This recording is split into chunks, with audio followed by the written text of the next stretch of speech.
আজ নীতি আয়োগের বৈঠক।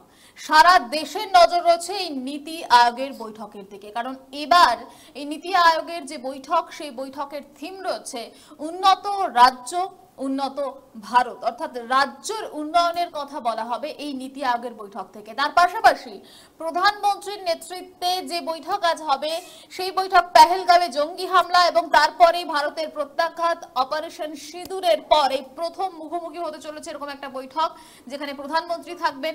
তিনি রাজ্যের সমস্ত মুখ্যমন্ত্রীদের এ নিয়েও কিছু বার্তা দিতে পারেন বলেও কিন্তু আশা করা যাচ্ছে এবং ওয়াকিবহল মহল থেকেও কিন্তু আমরা সেই খবরটা পাচ্ছি। আর এই নীতি আয়োগের বৈঠক নিয়ে এই মুহূর্তে এ রাজ্যে একটা রাজনৈতিক তরজা শুরু হয়েছে। কেন শুরু হয়েছে? কারণ মুখ্যমন্ত্রী মমতা বন্দ্যোপাধ্যায় তিনি এই নীতি আয়োগের বৈঠককে ইতিমধ্যেই বয়কট করেছেন। নীতি আয়োগের বৈঠকে যাচ্ছেন না মমতা বন্দ্যোপাধ্যায়।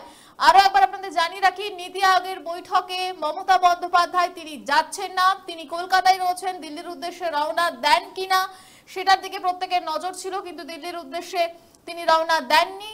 তিনি নীতি আয়োগের বৈঠকে যাচ্ছে না। তবে তৃণমূল সূত্রে যে খবর আমরা পাচ্ছি, আপনাদের জানিয়ে রাখি যে আগের বার নীতি আয়োগের বৈঠকে যে ঘটনা ঘটেছিল, মূলত সেই ঘটনাকে সামনে রেখেই মমতা বন্দ্যোপাধ্যায় নীতি আয়োগের বৈঠকে যাচ্ছেন না বলেই কিন্তু জানা যাচ্ছে। দেশের একমাত্র বিরোধী নেত্রী মমতা বন্দ্যোপাধ্যায় 7 বারের সাংসদ, 2 বার কেন্দ্রীয় মন্ত্রী এবং 3 বারের মুখ্যমন্ত্রী হওয়ায় তার যে যথেষ্ট একটা সম্মান রয়েছে, সেই সম্মান তিনি এই নীতি আয়োগের বৈঠক থেকে পাচ্ছেন না।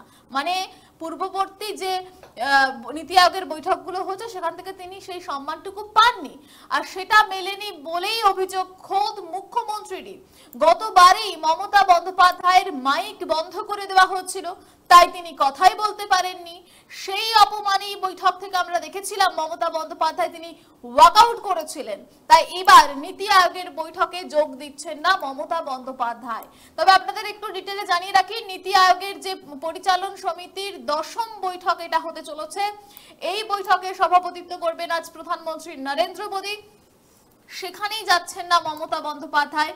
কি থিম রয়েছে আপনাদের শুরুতেই জানাচ্ছিলাম। এই নীতি আয়োগের বৈঠকে এবার যে থিম রয়েছে, সেই থিম উন্নত রাজ্য উন্নত ভারত, বিকশিত রাজ্যের কথাই কিন্তু বলা হবে। মানে সমস্ত রাজ্যগুলিকে কিছু না কিছু অবশ্যই উন্নয়নের কোনো বার্তা দেওয়া হতে পারে, এমনটাও কিন্তু আশা করা যাচ্ছে।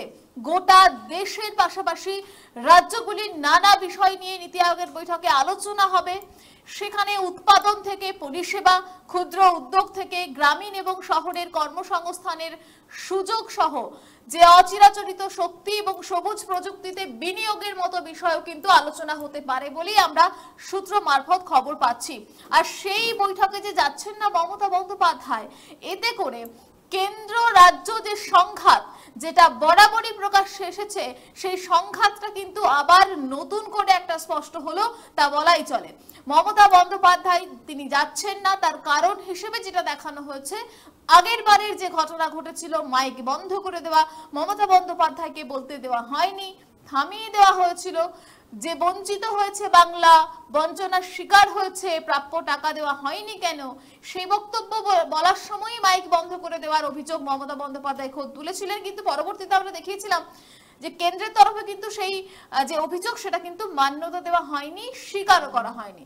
আমি আপনাদের সেই আগের বছরে ফিরিয়ে নিয়ে যাব। মমতা বন্দ্যোপাধ্যায় নীতি আয়োগের বৈঠক, তিনি সেখানে যান, নীতি আয়োগের বৈঠকে বক্তব্য রাখেন, তারপর মাইক বন্ধ করে দেওয়া, এবং সেই বৈঠক থেকে বেরিয়ে ঠিক 1 বছর আগে কি বলেছিলেন মমতা বন্দ্যোপাধ্যায় দেখুন। দেশের স্বার্থে এবং বাংলার স্বার্থে রাজ্যগুলোর স্বার্থে আজকে এসেছি টাকা। কিন্তু আপনাদের পরিষ্কারভাবে বলছি, আপনারা বাজেটে আমাদের বঞ্চনা করেছেন। আপনারা বাংলার সমস্ত উন্নয়নের প্রজেক্ট বন্ধ করে দিয়েছেন। আপনারা বিরোধী দলের কোনো রাজ্যকে কোনো সুযোগ দেন না, এবং আপনারা আমাদের 3 বছর ধরে 100 দিনের কাজ বন্ধ, প্রধানমন্ত্রী আবাস যোজনা বন্ধ, রুরাল রোড যোজনা বন্ধ, সমস্ত কিছু বন্ধ করে রেখেছেন। এমনকি ফুড সাবসিডি পর্যন্ত দেননি। আমরা 1,71,000 কোটি টাকা পাই লাস্ট ইয়ার পর্যন্ত। এই বাজেটেও কিছু নেই, শুধু জিরো। এইটুকু বলার সাথে সাথে আমার মাইকটা স্টপ করে দিয়েছে। আমি বললাম, why you discriminate, why you stop me? I am only attending. You should be happy for that. Instead of that, you are giving more scope to your party, your government. and you only me on behalf of opposition, only I am there, and you stop my mic. আপনি আমার mic বন্ধ করে দিচ্ছেন। আপনাদের এই বঞ্চনা আমি মানি না, তাই মনে রাখবেন আমি চললাম। শোনালাম সেই বক্তব্য আপনাদের। মমতা বন্দ্যোপাধ্যায় ঠিক কি বলেছিলেন, 5 মিনিট তাকে বলতে দেওয়া হয়েছিল, তারপরেই মাইক বন্ধ করে দেওয়া হয়। আর সেখানে চন্দ্রবাবু নাইডুরা 20 মিনিট ধরে বলেছেন, অথচ মমতা বন্দ্যোপাধ্যায় তিনি যখন বঞ্চনার কথা বলতে যান তার মাইক থামিয়ে দেওয়া হয়েছে। তবে আমরা দেখেছিলাম কেন্দ্রের তরফে কিন্তু এতে স্বীকৃতি দেওয়া হয়নি, বলা হয় যে এরকম কোনো ঘটনাই আসলে ঘটেনি, টেকনিক্যাল ফল্টও বলা হয়েছিল, আমরা সেটাও আপনাদের দেখিয়েছিলাম। তবে মমতা বন্দ্যোপাধ্যায়ের সঙ্গে এই নীতি আয়োগের বৈঠক থেকে আগের বার যে একটা সম্পর্কে চির ধরেছিল সেটা কিন্তু স্পষ্ট ছিল, আর সেটা যে এখনো পর্যন্ত প্রলেপ পড়েনি সেটা এবারের নীতি আয়োগের বৈঠক মমতা বন্দ্যোপাধ্যায়ের বয়কট করার পর কিন্তু স্পষ্ট হয়েছে। মমতা বন্দ্যোপাধ্যায় তিনি যাচ্ছেন না, যেমনটা আপনাদের জানাচ্ছিলাম। এই ঘটনা মানে যে ঘটনা আগের বার ঘটেছিল সেই ঘটনার পুনরাবৃত্তি হতে পারে এই নীতি আয়োগের বৈঠক, সেই কারণেই মূলত মমতা বন্দ্যোপাধ্যায় বয়কট করেছেন, এটা স্পষ্ট। কিন্তু এটা নিয়ে রাজনৈতিক চর্চা এই মুহূর্তে শুরু হয়েছে। মমতা বন্দ্যোপাধ্যায় তিনি রাজনীতির ঊর্ধ্বে আসলে উঠতেই পারেন না। কারা বলছে? বিজেপি বলছে নীতি আয়োগের বৈঠক বয়কট করা কার্যত পশ্চিমবঙ্গকে অনিশ্চিত ভবিষ্যতের দিকে ঠেলে দেওয়া। পশ্চিমবঙ্গের মানুষ বঞ্চিত হলো। বিরোধিতার রাজনীতির কারণে রাজ্যের স্বার্থকে বিসর্জন দিলেন মুখ্যমন্ত্রী, বলছেন শ্রমিক ভট্টাচার্য। শোনাবো সেই বক্তব্য। বৈঠকে যোগ দিচ্ছেন না মুখ্যমন্ত্রী। এর আগের বার মুখ্যমন্ত্রী বৈঠক শেষে বেরিয়ে এসে বলেছিলেন যে তিনি যখন কথা বলছিলেন তার মাইক অফ করে দেওয়া হয়েছিল। সংশ্লিষ্ট কর্তৃপক্ষ সেই বক্তব্যকে সমর্থন করেনি, এমনকি অবিজেপি শাসিত রাজ্যের প্রতিনিধি যারা ছিলেন তারাও কেউ মুখ্যমন্ত্রীর এই বক্তব্যের সমর্থনে সামনে এসে দাঁড়ায়নি। এখন প্রশ্ন হলো যে কেন্দ্র রাজ্য ঐক্যবদ্ধভাবে একটা সার্বিক আর্থসামাজিক উত্তরণের জন্য সেখানে নীতি নির্ধারণ হচ্ছে। পশ্চিমবঙ্গ এমনিতেই পিছিয়ে পড়েছে, লক্ষ লক্ষ মাইগ্রেন্ট লেবার, অল্প বয়সী ছাত্রছাত্রীরা তারা এ রাজ্যে পড়াশোনা করার ইচ্ছা নেই, ভিন রাজ্যে চলে যাচ্ছেন। এই রাজ্য থেকে মেধা অন্য রাজ্যে চলে যাচ্ছে। রাজ্যের শ্রমিক পর্যন্ত আজকে অন্য রাজ্যে কাজের খোঁজে চলে যাচ্ছে। এই পরিস্থিতির মধ্যে দাঁড়িয়ে যখন পশ্চিমবঙ্গ অর্থনৈতিকভাবে খাদের কিনারে এসে দাঁড়িয়েছে, তখন মুখ্যমন্ত্রীর এই নীতি আয়োগের বৈঠক বয়কট করা কার্যত পশ্চিমবঙ্গকেই একটা অনিশ্চিত ভবিষ্যতের দিকে ঠেলে দিল। প্রান্তিক মানুষ, রাজ্যবাসী এবং পশ্চিমবঙ্গ রাজ্য বঞ্চিত হল মুখ্যমন্ত্রীর সিদ্ধান্তের কারণে।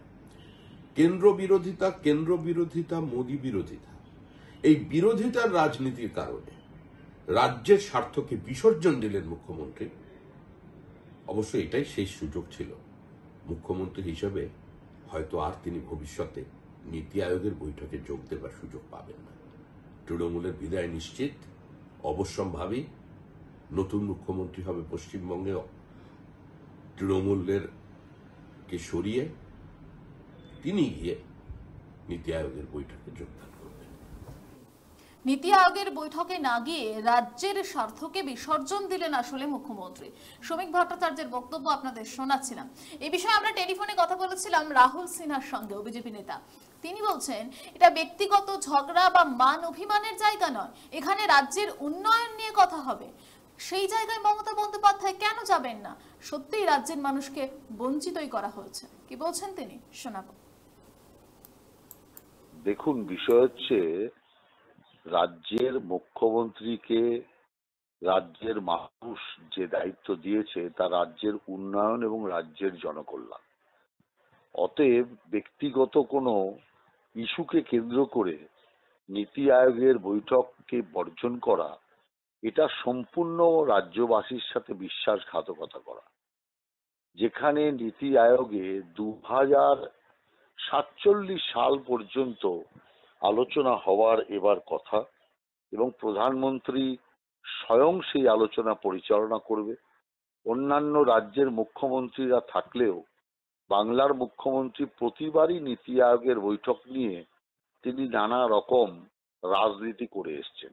রাজনীতি কালীঘাটের বাড়িতে বসে করুন, কারো আপত্তি নেই, কিন্তু রাজ্যের মানুষের উন্নয়নকে নিয়ে রাজনীতি করা কোনোভাবেই একটা বিবেচক মুখ্যমন্ত্রীর কাজ নয়। এবং যেভাবে সারা দেশ এগিয়ে চলেছে, পশ্চিমবাংলা পেছনের দিকে চলেছে, এর কারণ হচ্ছে মুখ্যমন্ত্রীর এই জাতীয় উন্নয়ন নিয়ে রাজনৈতিক যে সমস্ত কর্মকাণ্ড, তার জন্যই। সেই কারণে আমি মনে করি উন্নয়নের ক্ষেত্রে কোনো রকম মান অপমান দেখা উচিত নয়। উন্নয়নের ক্ষেত্রে কোনো অভিমানের ঠাঁই নেই। উন্নয়নের ক্ষেত্রে রাজ্যের মানুষের কল্যাণই একমাত্র পাথেয় এবং প্রাধান্য হওয়া উচিত। মমতা বন্দ্যোপাধ্যায় বিজেপির যে মূল বক্তব্য যে রাজ্যের মানুষকেই বঞ্চিত করা হবে, আসলে এই নীতি আয়োগের বৈঠকে না গিয়ে বঞ্চিত করলেন কেন? কারণ এবারের যে থিম সেখানেই তো বিকশিত রাজ্য, রাজ্যের উন্নয়নের কথাই বলা হবে, কিন্তু আসলে এই সমস্ত বক্তব্যকে পাত্তা দিচ্ছে না একেবারেই কংগ্রেস মুখপাত্র সুমন রায়চৌধুরীর সঙ্গে আমরা কথা বলেছিলাম টেলিফোনে। তিনি বলছেন মমতা গেলেও কোনো উন্নয়ন হতো না, আর তার না যাওয়াতেও কোনো বিশেষ অবনতি হবে না। দেখুন মমতা বন্দ্যোপাধ্যায় একদিকে ডিস্ট্রাকটিভ পলিটিক্স করে, নরেন্দ্র মোদী একদিকে শো অফ পলিটিক্স করে। এই দুজনের লড়াইতে বাংলার মানুষ পিছিয়ে মরছে। আজকে আপনি বলুন 2014 সালে নরেন্দ্র মোদী ক্ষমতায় আসার পর থেকে এবং 2011 সালে মমতা বন্দ্যোপাধ্যায় ক্ষমতায় আসার পর থেকে বাংলার কি উন্নতি হয়েছে?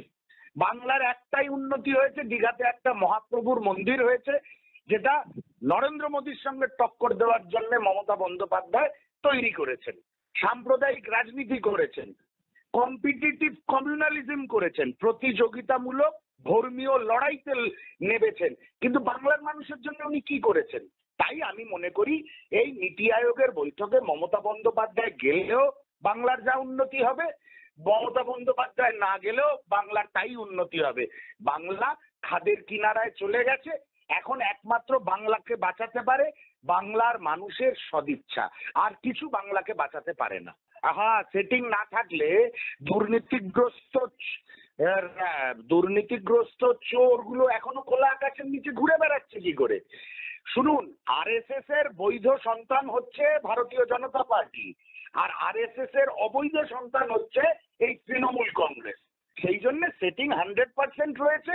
এবার রাজনীতির লড়াই, মমতা বন্দ্যোপাধ্যায়কে তাই মন্দির বানাতে হচ্ছে কলকারখানা না বানিয়ে, মোদীর সাম্প্রদায়িকতার সঙ্গে করার জন্য, ফাইট করার জন্য, কম্পিট করার জন্য, সেটাই উনি করছেন। সেই জন্য নীতি আয়োগের বৈঠকে উনি গেলেও বাংলার কিছু উন্নতি হবে না, না গেলেও আর নতুন করে অবনতি হওয়ার কিছু নেই। মমতা বন্দ্যোপাধ্যায় বাংলাকে খাদের কিনারায় নিয়ে চলে এসেছেন। এই যে নীতি আয়োগের বৈঠক, যে বৈঠক ইতিমধ্যেই মমতা বন্দ্যোপাধ্যায় বয়কট করেছেন এবং যা ঘিরে এই মুহূর্তে একটা রাজনৈতিক তরজা শুরু হচ্ছে তৃণমূল এবং বিজেপি, এবং তার মধ্যে কংগ্রেসও এই বিষয়টাকে মূলত পাত্তা দিতে চাইছে না। কিন্তু এই বিষয়ে তৃণমূল ঠিক কি বলছে? আমরা তৃণমূল নেতা জয়প্রকাশ মজুমদারের সঙ্গে যোগাযোগ করেছিলাম টেলিফোনে। তিনি বলছেন যেখানে যুক্তরাষ্ট্রীয় কাঠামো মেনে নীতি আয়োগের বৈঠকে সকলের বক্তব্য নিয়ে আলোচনা হওয়া উচিত, সেখানে মাইক বন্ধ করে দেওয়া হয়েছিল। আগেরবার আমরা দেখেছিলাম, শুরুতেই যেটা আপনাদের জানাচ্ছিলাম, কেন যাবেন সেখানে অপমানিত হতে? শুধু তাই নয়, বাংলাকে কিভাবে বঞ্চনা করা হচ্ছে তা তো আমরা বারংবার বলেছি। 100 দিনের টাকা থেকে শুরু করে সেই সমস্ত টাকা আটকে রেখেছে, সেটা নিয়ে কথা বলতে গেলেই মাইক বন্ধ করে দেওয়া হয়, যে কারণেই মমতা বন্দ্যোপাধ্যায় যাচ্ছেন না। কি বলছেন জয়প্রকাশ মজুমদার? দেখুন না, সেখানে তো কথা বলতে দেওয়া হয় না, তার জন্য আমাদের চিফ সেক্রেটারি যাচ্ছেন, তিনি বলবেন সেখানে। আর অর্থনৈতিক অবরোধ তো বিজেপি সরকার করেছে, বিজেপির লোক আবার কি বলবে? বিজেপিকে তো কৈফিয়ত দিতে হবে 10.5 কোটি মানুষের কাছে, বাংলার মানুষের কাছে। বাংলার মানুষের ছাতের টাকা আটকে রেখেছে, পেটের টাকা আটকে রেখেছে, ভাতের টাকা আটকে রেখেছে, রাস্তার টাকা আটকে রেখেছে, কোন অধিকারে? আগে সেইগুলো উত্তর দিক। এই বড় বড় কথা যে মমতা বন্দ্যোপাধ্যায় না গেলে নীতি আয়োগ যদি নীতি তৈরি করে সারা দেশের জন্য করবে, বাংলায় ডবল ইঞ্জিন সরকার নেই বলে বাংলাকে অর্থনৈতিক অবরোধে ফেলবে, এটা তো হতে পারে না। আগে জবাব দিতে হবে, প্রায় 2 লক্ষ কোটি টাকা কেন আটকে রেখেছে, বকেয়া টাকা, বাংলাকে কেন বঞ্চনা করা হচ্ছে, আগে তার উত্তর দিতে হবে। এইসব বড় বড় কথা না বলে আগে বলতে হবে বাংলা কেন বঞ্চিত হবে, বিজেপি আগে বলুক, তারপর যেন বাংলা বিজেপি মানুষের কাছে যায়। বিরোধীরা বলছে যে রাজ্যের মানুষের এই দাবিটুকু নিয়েও তো মমতা বন্দ্যোপাধ্যায় যেতে পারছে। সেটা তো বলা হয়েছে, কতবার বলা হয়েছে, মমতা বন্দ্যোপাধ্যায় কতবার বলেছেন আপনারা জানেন না? বাংলার বঞ্চনা নিয়ে কতবার কথা বলা হয়েছে, কতবার বাংলার মন্ত্রীরা সাংসদরা অপমানিত হয়েছে, আপনারা জানেন না সেগুলো? সেখানে আজকে আপনারা সেই আওয়াজটা বাংলার মানুষের স্বার্থে তুলবেন তো? কেন 100 দিনের টাকা বন্ধ আছে একবারও প্রশ্ন করছেন? আজকে গুজরাটে মন্ত্রীর ছেলে 100 দিনের টাকা আবাস যোজনার 100 কোটি টাকা নিয়ে বসে গেছে, চুরি করেছে, জেলে গেছে, তাদের টাকা কি বন্ধ করা হয়েছে? এগুলো আপনারা বলছেন না কেন? এগুলোই তো বলার কথা, বাংলার পক্ষে বলার কথা, রাজনীতি নয়, বাংলার মানুষের স্বার্থে আপনাদের এইগুলো বলার দরকার। ধন্যবাদ। একদিকে রাজনৈতিক চর্চা, কিন্তু অন্যদিকে এই নীতি আয়োগের যে বৈঠক, সেই বৈঠকের দিকে কিন্তু গোটা দেশবাসীর নজর রয়েছে। কারণটা আপনাদের জানাচ্ছিলাম যে গত 22শে এপ্রিল পেহেলগাঁওয়ের যে ঘটনা এবং তারপরে অপারেশন সিঁদুর, আমরা দেখেছি কিভাবে একদম পাকিস্তানকে প্রত্যাঘাত করেছে ভারত। কিন্তু এই পরিস্থিতিতে প্রথমবার দেশের মুখ্যমন্ত্রীদের সঙ্গে বৈঠকে বসতে চলেছেন প্রধানমন্ত্রী। তাই কি বার্তা দেন মোদী, সেদিকে তো অবশ্যই নজর রয়েছে প্রত্যেকের। পাশাপাশি বলে রাখা ভালো যে এবারের যে নীতি আয়োগের বৈঠক, সেই বৈঠকের মূল আলোচ্য বিষয় বিকশিত রাজ্য। সেই রাজ্যের প্রতিনিধিত্ব করতে গেলেনই না মুখ্যমন্ত্রী মমতা বন্দ্যোপাধ্যায়। সত্যি কি বাংলাকে এখানে বাংলার মানুষের হয়ে কথা বলার যে জায়গাটা ছিল সেটা বন্ধ হলো? বাংলার মানুষকে বঞ্চিত করা হলো? যে প্রশ্নটা বিজেপি ইতিমধ্যেই তুলছে, এদিকে তো অবশ্যই নজর থাকবে। পাশাপাশি নীতি আয়োগের বৈঠক থেকে প্রধানমন্ত্রী তিনি ঠিক কি বার্তা দেন সেদিকেও আমাদের নজর রয়েছে। এখন এখানে শেষ করছি, দেখতে থাকুন 24 আওয়ার্স টিভি।